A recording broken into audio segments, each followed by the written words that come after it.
a lot of sports fans had no idea that this World Cup had begun or is still going on. For me, he's a dead man walking. It just doesn't make any sense. G'day everyone, welcome to Sports Ranting. We're going to kick off this week with Josh Giddey, one of the biggest stories of the week. I was saying a couple of weeks ago on our show, lads, that I didn't want him to get traded at the time, and that was based on what the Thunder were building, him being a key piece of that, whatever. And also because it looks to me like they've got a very strong future coming. So I sort of wanted him to be part of that as opposed to getting sent to a team where he's got to sort of start all over again. But the fact that it's the Bulls, it's the third biggest city in the US. They've got this incredible history, obviously, from Jordan's time. But apart from a little Derrick Rose period, they've done absolutely nothing since then. It could have been a lot worse. Thank God he didn't end up in Charlotte or Detroit or Atlanta. It really could have been worse for him. But he's going to get the ball in his hands, which I think is what we all want for an Aussie, potentially starting point guard. For the Thunder GM to say that he's all-star quality, I think we can all see that. He just needs to be in the right position. Probably today, the Thunder won this trade. I mean, they get, a great defender, which they need, a veteran and an excellent three-point shooter. So he immediately solved some problems for them. But who knows, long-term, it might end up looking a great deal for the Bulls if Giddey turns into what we hope he will. So, fresh start. He didn't want to be benched again all next season, which I totally understand. He needs to be out there playing and getting real minutes. So, what was your take on it all, Jimmy?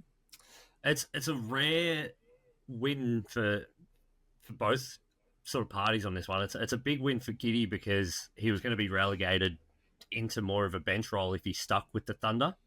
Now he gets to go to Chicago, and they'll probably, and they should just give him the keys to run that offense and put Kobe White more off ball.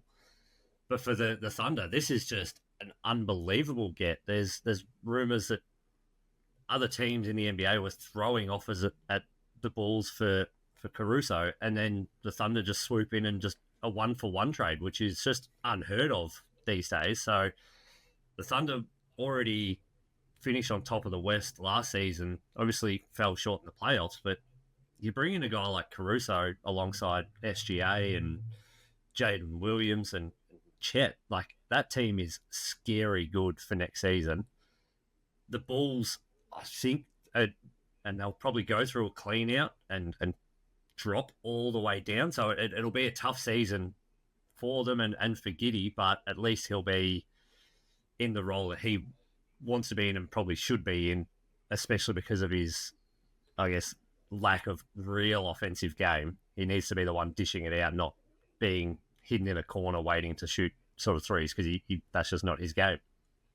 But I guess it gives you that opportunity. It gives him the opportunity to find his feet in that team and in the NBA. Because when everyone's talking about his shooting being so poor, how can he then take quality shots or bad shots on a team that is so good, and that he could just dish it off and someone else could take a shot that they could get, like SGA? Why wouldn't you just pass it to him and let him go with it, But if the Bulls do drop down and have a couple of seasons where they're rebuilding, it sounds like it'll be a good fit for Giddey to actually find his feet and who he is, because he's only 21, he's got so many years left. And yeah, the all-star quality thing, he's definitely one of the most elite passers in the game. So yeah, it can only be good for Giddey. I think the only it's kind of funny when you talk about winners and losers. I was thinking about this, and it's is it possible that OKC won and also Giddey won, but the Bulls lost? Yeah, it's possible. It's possible. Time will tell. I think his offensive game is not that limited. I think he's got that weird sort of drive, little sort of push shots around the rim that are pretty effective. He's sort of got the slow crossover, get to the rim kind of thing. He's going to be a 15, 17 point a game scorer. I think he can, solidly be that. Obviously the 3-point shooting needs work. We saw him have that great month in March where he's suddenly hitting 40%. He needs to spend a hell of a lot of time in the gym just shooting that shot. But he's also going to be, give and go, get the ball back. It's just all about having the ball in his hands. some of that vision that he's got, some of those, the way he threads some of those passes is just so awesome to watch. Just depends if he's got any one of the balls to throw them to at the moment. But Kobe White's an absolute gun. I don't mind Dasunma, whatever. He looks, he's decent. He's 24. Interesting what they do with DeRozan. I think if they manage to keep DeRozan, if they're doing a total clear out, he'll go. But if they're trying to sort of keep the nucleus of something together, he could stay. Obviously, Vucevic is going to go. Levine's going to go. And they're massive contracts because they can't go anywhere if they're going to keep those guys. But, seeing him play 30, 35 minutes a game, starting with the ball in his hands, and let's see what he can really do, those numbers should skyrocket. And hopefully he's in a better headspace as well. He had a pretty tough year, obviously, on and off the court. Yeah, and that's the thing. Like, the Bulls, I do expect to fully clean out and bottom out next season, mainly because I don't think they own their first draft pick next season might only be top 10 protected, so they don't want to lose that. But yeah, I just we all just want to see Giddey get back to basically what he was producing in that rookie season when he took the NBA by storm and was just piling up triple doubles. So time will tell, but for the Thunder, you can almost bank on them being top 3 in the West again next season. All right, we're going to move on to some cricket. So a lot of our viewers may not be aware, but the T20 World Cup is actually going on right now, and it's actually at the pointy end of the competition. Australia did have a very big upset defeat to Afghanistan that's sort of thrown our semis spot into doubt. There's some massive games tomorrow morning, Tuesday morning. But yeah, just thoughts on the tournament overall up to this point, Mertz? Oh, well, I'll just start with the Afghanistan game. Like, I think Afghanistan, what a crazy win. Like, that is just such a huge thing for a nation like that's building in a minnow that are coming through. And it's actually been like a tournament of upsets. But that also leads to the what you're saying about the tournament. It is no one so far has given a crap about it. It's flown completely under the radar, and we're almost at the semi-final stage. Like, we've essentially got a quarterfinal, essentially a quarterfinal against India tomorrow on Tuesday morning, where if Australia win, it still comes down to run rate, whether Afghanistan can beat Bangladesh by more, and they have the benefit of seeing how we went against India. So it's set up like a pretty fascinating thing. But like, the fact that we've had so many upsets and the fact that the scores have been so low, like, I don't think anyone is begging for a T20 tournament where the average score is around 140, where that's seen as a good score. Like, yesterday they were talking in commentary about how 140 was well above par.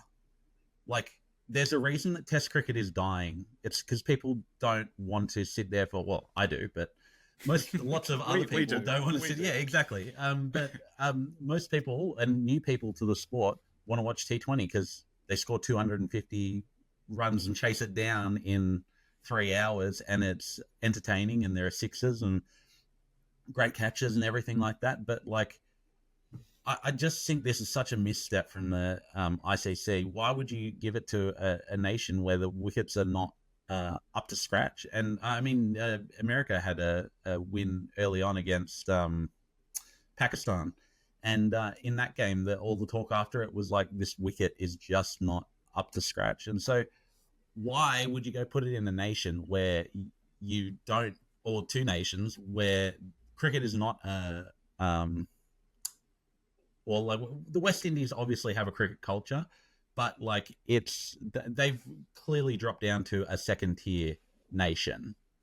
So why are we putting it there? We just had the IPL where they're scoring like 200 like, they had a game where they chased 250, 260 or something like that. You entertainment plus, and then you bring it over here and you're like, okay, let's score a run a ball and that's good enough. Like, it just doesn't make any sense for the ICC. It's the drive to survive effect.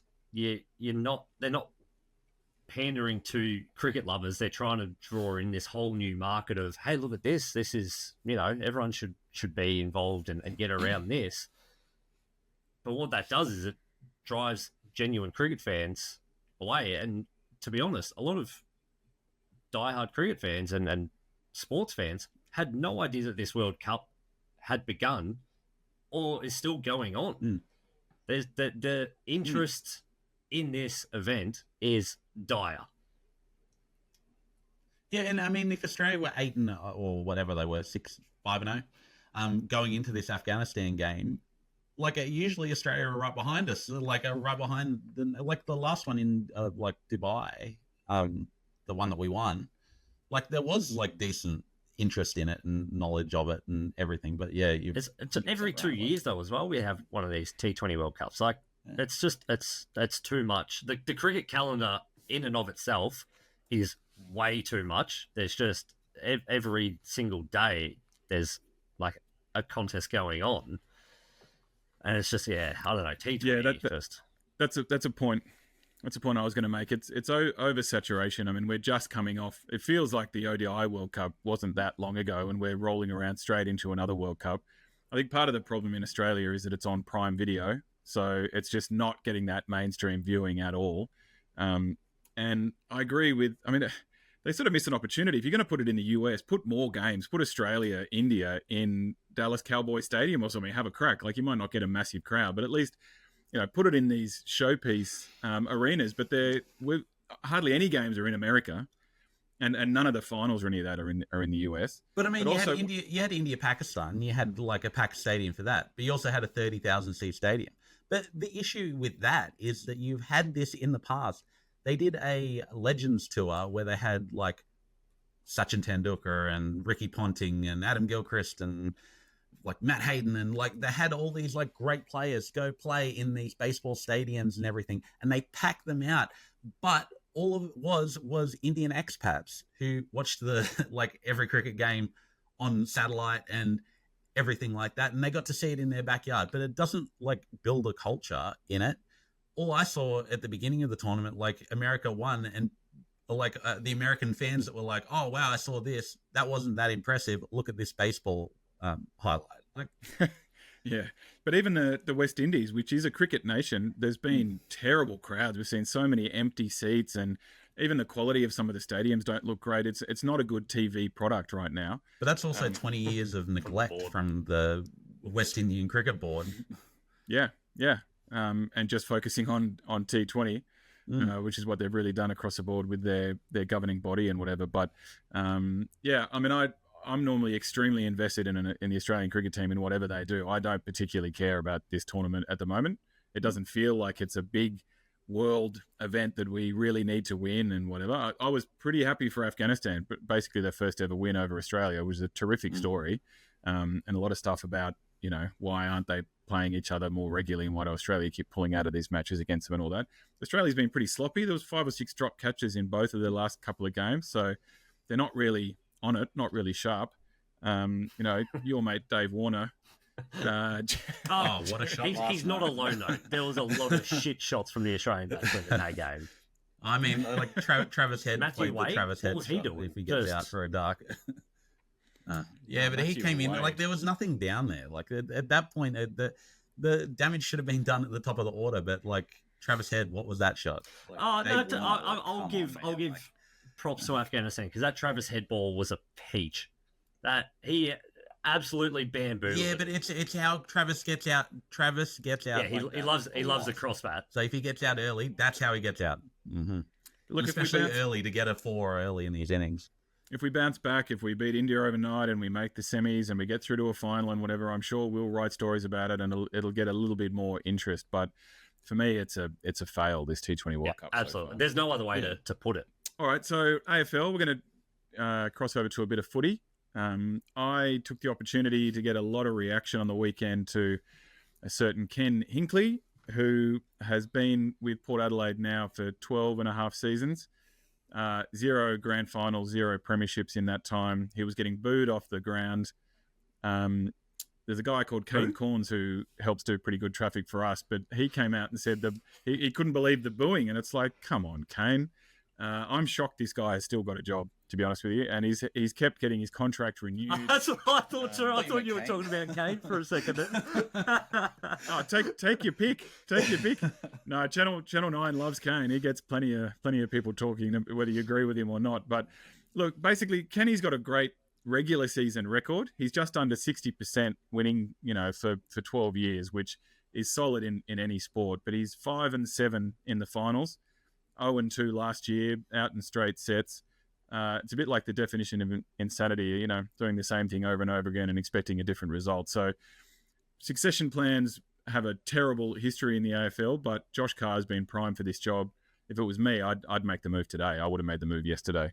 You can't be giving up 12 goals in a row at home and losing by 80 points for a team that's supposedly a premiership contender. So for me, he's a dead man walking. I don't think there's no way to sort of. Well, yeah, and that's, what about you, Jimmy? You're right. He's basically on borrowed time now, Kenny. It's unless Port can somehow find something and come home with a wet sail and then win the flag, you'd think that this is the last year, and he's probably going to be lucky to see the year out. But I'm coming from being a diehard Melbourne fan where we went through a period where every 6 weeks we were changing coach, and yet the team was still shit. At a certain point, you don't point the finger at the coach. You've got to point the finger at the playing group. And yeah, giving up 12 goals in a row is not great. But Ken's not the one out there on the field manning players up or just letting his opponent run free. Like, there was so many instances in that game against Brisbane, and there have been in the last few weeks, where Port Adelaide players are just so far off the boil that they just look so second-rate and the furthest thing from being a finals contender, let alone a premiership. But isn't that a reflection of the coach? Like, isn't it? Don't you play for the coach? If you've had 12 years at the helm, like, that culture is stemming from the coach. I do Completely. agree with that, but at a certain point as well, these blokes are top tier athletes who never want to lose at anything. And it shouldn't matter who the coach is. If you are that hungry of a player and want to be the best, losing the way that they're losing and being beaten so squarely all around the ground shouldn't matter who the coach is or who's calling the shots. Like Connor Rozee, and you've got some unbelievable players on that list in Butters as well, but they're just nowhere to be found. Like, when Brisbane started to get a hold of them, it was like Port Adelaide left. There was no Port Adelaide players putting their hand up and like saying, no, we're not letting this happen. I'm going to take the game by the scruff of the neck. So I get that Ken, as a coach, you cop the heat when times are tough, and when they're good, you don't get any praise. That's unfortunately the role of a coach these days. So he will face the axe, and when that falls, we don't know. But for me, that's from a playing group. Like, I went through it with Melbourne. We changed coaches so many times, but we didn't get any better because the playing group just wasn't that good. Maybe we're just overrating who this Port Adelaide playing list actually is and putting them too high up. Talking about the players leaving, mate, the fans were leaving. About half the fans were gone by the final siren. Look, obviously some of it falls on the playing group, and on paper they've got a decent enough team. But to me, after 12 years, it's completely about the coach and buying in. And, players just get sick of the same message or the same rant, excuse the pun. And it just gets tired after a while, and they want to hear a fresh voice. And maybe someone like a Josh Carr, who's a bit younger, he's a premiership player, maybe a lot younger. Maybe he can sort of connect with some of the players better because, the Horn Francis, Butters, they've got quality players. They don't have enough. I mean, they're not going to win a flag this year. There's no way they're going to win a flag this year. Their window was a few years ago, and that's when they should have made a coaching change then, in my opinion. But look, it's a tough game. It's a fickle game. A lot of clubs are poorly run that change coaches far too often and don't give them a shot. But come on, man, 12 years is an eternity, and he's made the finals in half of that time and hasn't been able to get a grand final. I mean, he's had 3 prelims and 2 of them at home, and couldn't get into a grand final. So, the writing's on the wall for me. Yeah, it's really interesting, like the long tenures of coaches in the AFL. Like, we've got Hinkley for 12 years. You've got like Adam Simpson that was about the same. Like Damien Hardwick was 14 years. Like you've got these like huge long tenures. Yeah, Chris Scott's 14. Chris Scott's 14. Yeah.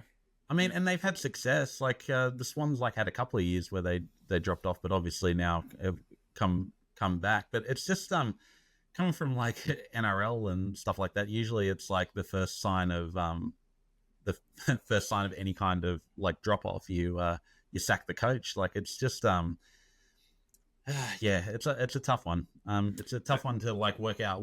Like, when is it worth it to just cut and move on? And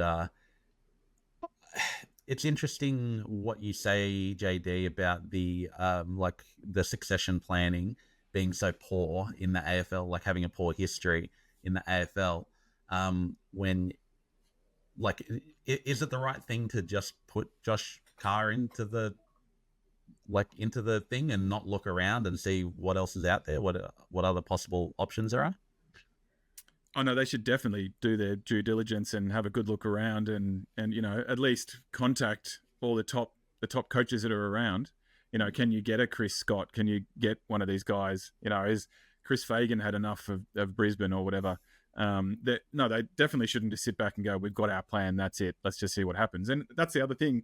The risk is we don't know if Josh Carr can coach. We don't actually know. But I think what you just touched on then, Mertz, you can see that the Swans players, even before this year, they love Longmire. They just sort of embrace him like a father figure. Chris Scott is the same at the Cats, and they've had a lot of success. But you can see the players really revere him, look up to him, want to hear his message, and he sort of throws his arm around them, whatever, he protects them. You don't get that feeling with Hinkley. I don't get that feeling. You don't see it in the same way. There's not. It seems like a different generation. Yeah. It feels like a real divide. Yeah. So yeah, look, there's a history of these succession plans. Often they pull the trigger early because there's too much tension around. The younger bloke wants to get a crack and whatever. But we've seen Clarkson and Mitchell. There's been a whole series of them. Almost none of them have worked well. Actually, Longmire from Roos worked well. Simon Goodwin probably worked pretty well with your boys, Jimmy. But no, for me, it's time to make a change. And I would do it now. And then you give the bloke 8, 9, 10 weeks, whoever it is, to sort of cut their teeth this year and then get started next year. All right, great stuff, guys. Thanks for that. Thanks for listening. That was Sports Ranting.